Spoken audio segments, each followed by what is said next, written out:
Good morning बच्चों। SVM senior secondary school की online classes में आपका स्वागत है। कक्षा 6 विषय है अपना राजस्थान, जो कि हमारी सामाजिक अध्ययन की बुक चल रही है। ठीक है, उसमें एक बुक लगती है राजस्थान अध्ययन की। पाठ है 5, आज़ादी से पूर्व सरकार का स्वरूप। यानी हम स्वतंत्र हैं, अब सरकार का स्वरूप अलग है, परंतु जब हम स्वतंत्र नहीं हुए थे, आज़ाद नहीं हुए थे, उस टाइम जो हमारा देश था उसका स्वरूप कैसा था। ठीक है, तो शुरू करते हैं। रविवार का दिन था। दिशा अपनी माँ के साथ गांव के पनघट पर पानी भरने गई थी। पानी लेकर आते समय उसने पनघट के पास बने हुए पुराने किले पर कुछ लोगों को घूमते देखा और फोटो खींचते हुए देखा कि एक बच्ची है जिसका नाम है दिशा। वह अपनी माँ के साथ गांव के पनघट पर पानी भरने गई, तो वहाँ पे कुछ लोग घूम रहे थे, साथ में फ़ोटो खींच रहे थे। तो वो अपनी माँ से पूछती है कि ये लोग कौन हैं और ये क्या कर रहे हैं। तो माँ ने बताया कि ये पर्यटक हैं और इस पुराने किले को देखने आए हैं। मतलब वो पानी भरने के पास में कोई किला होगा, वहाँ पे कुछ पर्यटक उस किले को देखने के लिए आए थे। तो उसकी माँ ने बताया कि ये लोग पर्यटक हैं और इस किले को देखने के लिए आए हैं। ठीक है, दिशा ने वापस प्रश्न किया, इस किले में ऐसा क्या है जो इसको देखने आए हैं। तो माँ ने बताया, ये किला बहुत पहले इस गांव के जागीरदार ने बनवाया था। वे इसमें रहते थे और इसकी प्राचीनता के कारण पर्यटक इसे देखने आते हैं। कि ये किला है, बहुत पुराना है। इस गांव का जो जागीरदार था, इस किले को उसने बनवाया था। इसमें वो जागीरदार रहता था। इसमें अलग अलग कमरे बने हुए हैं। ये बहुत पुराना है, इसलिए लोग इसको देखने आए हैं। अब दिशा ने एक और प्रश्न कर लिया कि ये जागीरदार कौन है। बच्ची को क्या पता कि जागीरदार कौन है, तो अपनी माँ से पूछती है कि ये जागीरदार कौन है और वे अब कहाँ रहते हैं। माँ ने मुस्कुराते हुए कहा, यानी हंसते हुए कहा, पहले जागीरदार ही गांव के प्रशासक होते थे। ठीक है, अब तो अपने सरपंच हैं, वार्ड मेंबर हैं, पार्षद है, कुछ भी हैं। पहले क्या थे, जो जागीरदार थे वो ही गांव के प्रशासक होते थे। इनके पास ही गांव की देखरेख की जिम्मेदारी होती थी। दिशा माँ से कुछ और प्रश्न पूछती, इससे पहले ही घर आ गया और उसके प्रश्नों का सिलसिला क्या है, टूट गया। दिशा के मन में जागीरदार को लेकर कई प्रश्न घूम रहे थे। दूसरे दिन दिशा ने स्कूल में अपने अध्यापक से, क्लास टीचर से पूछा कि जागीरदार कौन होते हैं और अब वे कहाँ गए। कल का सवाल था, बच्ची जब पानी भरने गई उसके माँ से उसने कुछ क्वेश्चन किए। ठीक है, बाद में वो पूछ नहीं पाई, तो वो अगले दिन स्कूल जाके अपने टीचर से पूछती है कि ये जागीरदार कौन होते हैं और अब ये कहाँ रहते हैं। तो अध्यापक ने कहा, चलो आज आपको जागीरदार और जागीरदारी व्यवस्था के बारे में जानकारी देता हूँ। आज़ादी से पहले हमारा राजस्थान वर्तमान स्वरूप में नहीं था। यह मुख्यतः विभिन्न रियासतों में विभाजित था। ये रियासतें स्वतंत्र राज्य की तरह क्या करती थी, शासन का संचालन करती थी। रियासतें ऐसी थी, मतलब जो अलग अलग रियासतें थी परंतु वो स्वतंत्र थी। ठीक है, रियासतों के शासक अपने मंत्रियों, जागीरदारों की सहायता से शासन का क्या करते थे, संचालन करते थे। शासक क्या होते थे, शक्ति का सर्वोच्च केंद्र होते थे। मतलब जो राजा लोग होते थे, सर्वाधिक शक्ति उन लोगों के पास ही होती थी। शासन का यह प्रकार क्या कहलाता था, राजशाही शासन कहलाता था। फिर आगे है, राजशाही शासन का स्वरूप कैसा था। ठीक है, राजस्थान की विभिन्न रियासतों में सिसोदिया, राठौड़, कछवाहा, चौहान आदि वंश के शासक क्या थे, राज्य करते थे। ये अलग अलग राज्य थे, किंतु शासन व्यवस्था क्या थी, लगभग समान थी। जो अलग अलग लोग थे, इनकी शासन व्यवस्था क्या थी, एक समान थी। विभिन्न रियासतों में शासन संचालन के लिए केंद्र व्यवस्था के पदाधिकारी राजा, मंत्री, बख्शी, खजांची, परगना आदि अधिकारी होते थे। ठीक है, तो सबसे पहले हमारे पास क्या है, राजा। कि राजा कौन होता था, तो राजा क्या था, सर्वोच्च शक्ति का केंद्र था।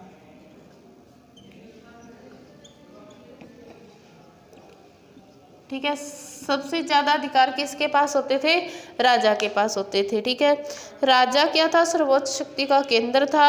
सामान्यतः राजा अपने सलाहकारों व मंत्री परिषदों के सहयोग से शासन का क्या करता था, संचालन करता था। अब किसी भी शासन को संचालित करने के लिए सिर्फ राजा ही नहीं और भी लोग चाहिए, तो मंत्री, सलाहकार आदि भी लोग उसके साथ होते थे। फिर नंबर 2 है मंत्री। राजा के साथ मंत्री भी होते थे। राजा अपने शासन कार्य में सहायता हेतु मंत्रियों की क्या करता था, नियुक्ति करता था। प्रमुख मंत्री को क्या कहते थे, दीवान कहते थे। दीवान किसे कहते थे, जो सबसे प्रमुख मंत्री होता था, जैसे कोई प्रधान हो, ठीक है, उसको क्या कहते थे, दीवान कहते थे। राजा समय समय पर इनसे मंत्रणा यानी सलाह मशवरा करके राज कार्य की जटिल समस्याओं को क्या करते थे, सुलझाते थे। ठीक है, फिर आगे है बख्शी। बख्शी कौन होता था, सेना को वेतन देना तथा सेना संबंधी अन्य कार्यों की जिम्मेदारी किसकी होती थी, बख्शी की होती थी। ठीक है, बख्शी कौन था, सेना को वेतन देने का कार्य कौन करता था, बख्शी करता था। ठीक है, फिर आ गया खजांची। खजांची क्या थे, आमदनी और खर्च के हिसाब किताब को संतुलित करके बचत को सुरक्षित कर राजकोष में वृद्धि करने का कार्य खजांची करते थे। ठीक है, खजांची का क्या कार्य था कि पैसे को सही तरीके से यूज करके, ठीक है, सबको दे के बाद में जो बचत होती थी उस बचत को राजकोष में जमा करवाने वाले कौन होते थे, खजांची होते थे। ठीक है, फिर है परगनाधिकारी। राज्य क्या था, परगनों में विभक्त था। जैसे अपने राजस्थान राज्य ये जिलों में विभक्त है, तो उस समय राज्य क्या थे, परगनों में विभक्त थे। परगनों में शांति व्यवस्था बनाए रखने की जिम्मेदारी किसकी होती थी, परगना अधिकारी की। आगे क्या है, परगना अधिकारी। परगना अधिकारी का क्या कार्य था, राज्यों में या परगनों में शांति व्यवस्था बनाए रखना। किसका कार्य था, परगना अधिकारी का।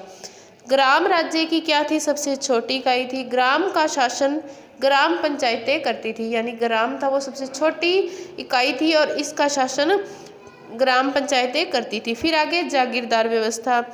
एक व्यवस्थित राज्य के लिए प्रशासनिक व्यवस्था अनिवार्य तत्व है। राजस्थान के मध्यकाल का संपूर्ण शासन तंत्र राजा और जागीरदारी व्यवस्था पर क्या था, आधारित था। शासन की जागीरदारी व्यवस्था रक्त संबंध कुलीय भावना पर क्या थी, आधारित थी। ठीक है, प्रशासनिक और सैनिक व्यवस्था थी।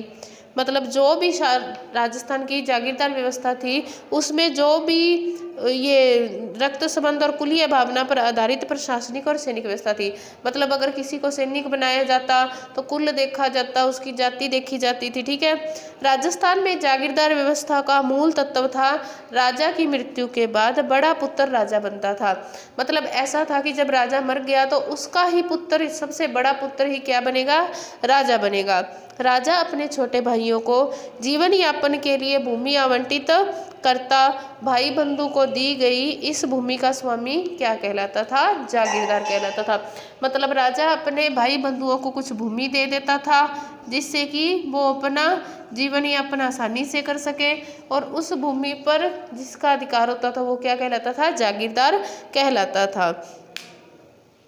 जागीरदार का कार्य उस जागीर की सुरक्षा करना, यानी राजा जो अपने भाई बंधुओं को जमीन दे देता था और उस पर जागीरदार की नियुक्ति की जाती थी, उस जागीरदार का कार्य था कि वह उस जमीन को सुरक्षित रखे, उसका शासन संचालन करे और बाद के समय में योग्यता के आधार पर भी जागीरें प्रदान की जाती। पहले तो अपने भाई बंधुओं को दी जाती थी, परंतु बाद में अगर कोई अच्छा कार्य करता, उसमें ज़्यादा योग्यता होती तो उसको भी जागीर दी जाने लगी।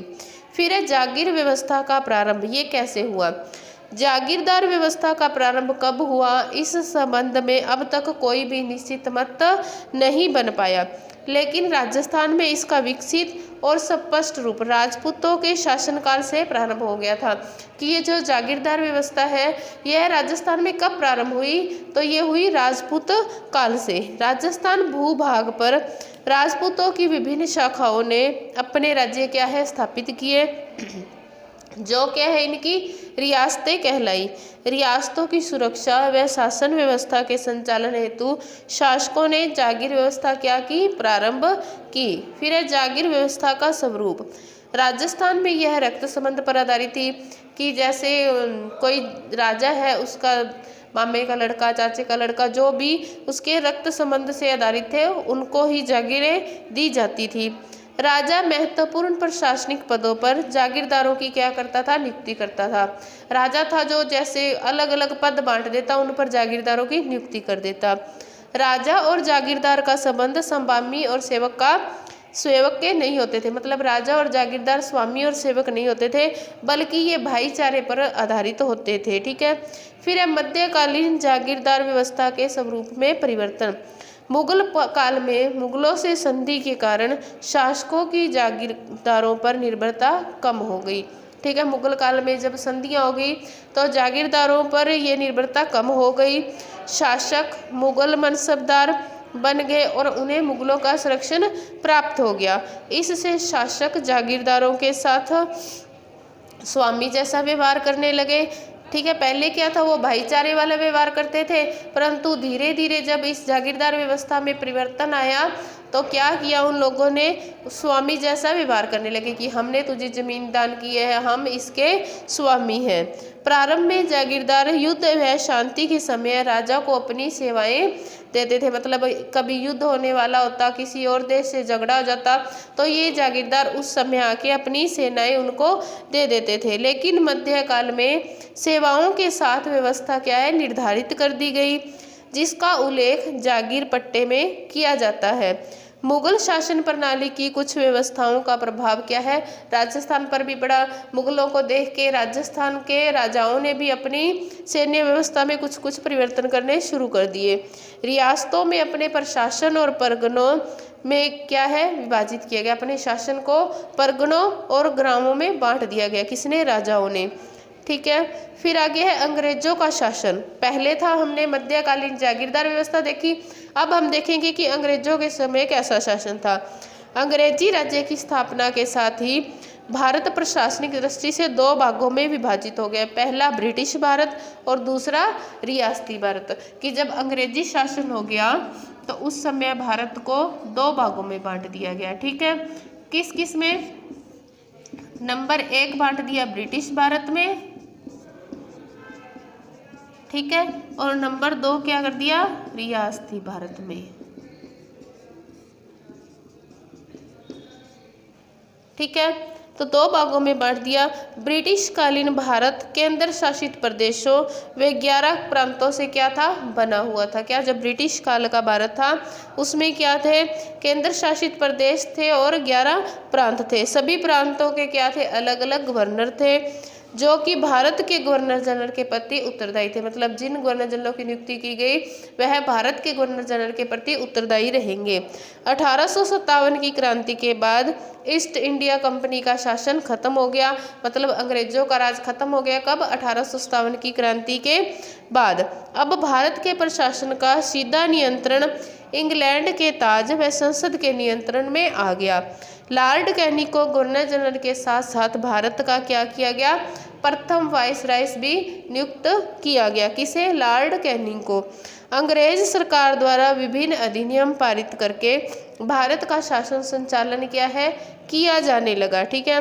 1935 ईस्वी का भारत सरकार अधिनियम, जिसे 1 अप्रैल 1937 में लागू किया गया, के द्वारा अजमेर मेरवाड़ा के प्रशासन में क्या है, परिवर्तन लाया गया। अब इसे विदेश व राजनीतिक विभाग के स्थान पर भारत सरकार के गृह विभाग के अंतर्गत लाया गया। गृह विभाग के अंतर्गत आने पर प्रमुख प्रभाव यह हुआ कि अब इस क्षेत्र के सभी कानून संघीय कार्यपालिका द्वारा बनाए जाने लगे, न कि गवर्नर जनरल द्वारा। पहले क्या थे, सभी कानून गवर्नर जनरल बनाता था, परंतु जब भारत ब्रिटिश शासन के अधीन से बाहर आ गया तब सभी कानून संघीय कार्यपालिका के द्वारा बनाए जाने लगे। देश की आज़ादी के बाद राजस्थान के एकीकरण की प्रक्रिया हुई, मतलब पहले राजस्थान अलग अलग प्रांतों में विभाजित था। फिर 1857 की क्रांति के बाद जब देश आज़ाद हुआ 1947 में, उसके बाद क्या है, एकीकरण की प्रक्रिया शुरू हुई। राजस्थान की प्रथम विधानसभा के लिए 1952 में चुनाव हुआ और टीकाराम पालीवाल क्या बने, प्रथम निर्वाचित मुख्यमंत्री बने। तो अपने राजस्थान के प्रथम निर्वाचित मुख्यमंत्री अगर हमसे पूछा जाए, राजस्थान के प्रथम निर्वाचित मुख्यमंत्री अगर हमसे पूछ ले तो क्या नाम बताया मैंने अभी, बताओ, टीकाराम पालीवाल। क्या नाम बताया, टीकाराम पालीवाल, जो कि राजस्थान के प्रथम निर्वाचित मुख्यमंत्री बने। ठीक है, तो ये हमारा लेसन कंप्लीट हुआ। ठीक है, जितने भी लेसन आपको करवा दिए गए हैं उनको याद भी किया करो, साफ राइटिंग में किया करो और अपना काम उसी नोटबुक में कर रहे हैं, नई नोटबुक नहीं लगानी। जो जिस सब्जेक्ट का वर्क आ रहा है उसी सब्जेक्ट की नोटबुक में साफ राइटिंग में से कंप्लीट करोगे। ठीक है।